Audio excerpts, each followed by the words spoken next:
my speech is over something a little bit more abstract. It's about hip hop and the culture that surrounds hip hop.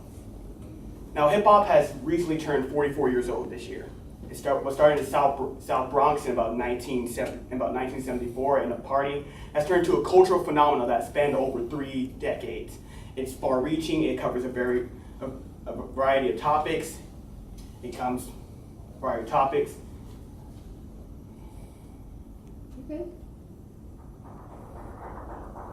Covers a variety of topics. It is itself something that is shaped and molded by the people that interact with it the most, which is blacks and other minorities in America.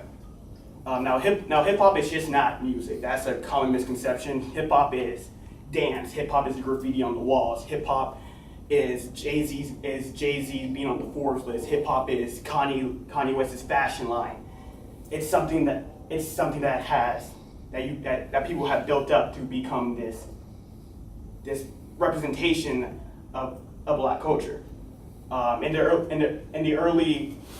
the late 80s, early 90s of it, hip hop was very political. It took a stance against police violence. It took a stance against racism. It took a stance against incarceration. It took a stance against the government, which was continually trying to keep the community down.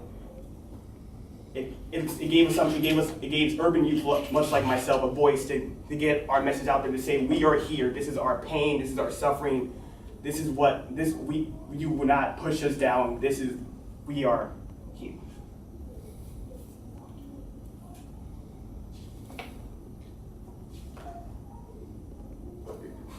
You're good.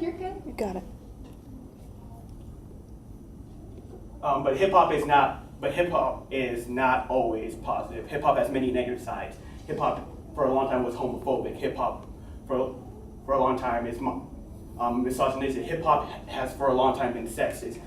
Nicki Minaj, one of the greatest female MCs of her time, it can still be argued that she's popular because of her sexuality.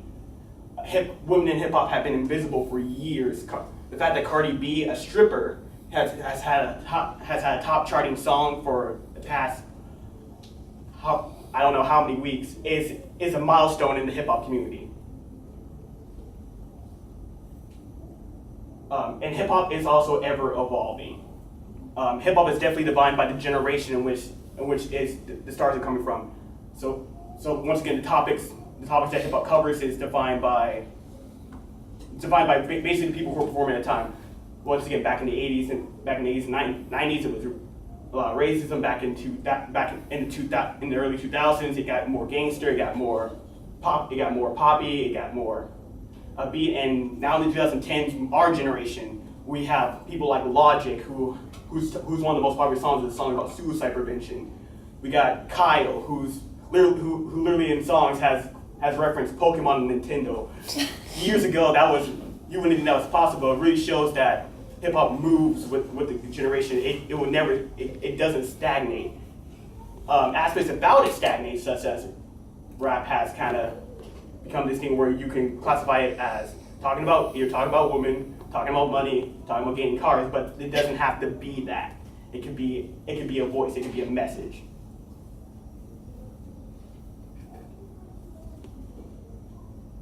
So what I really want to just say is that hip hop is something that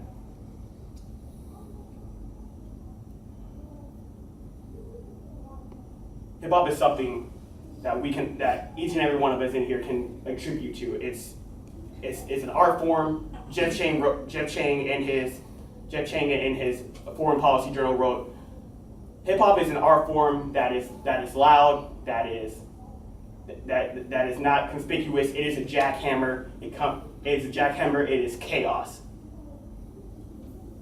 So with that. You're good. You got it. So what I'd like to leave off with is, as we grow, we can contribute, we can add on, we can grow, we can change hip hop to be the voice of not just the Black community. We can change it to be the voice of any community that's problems, that wants to get a message out there, that wants to say, here I am. Thank you.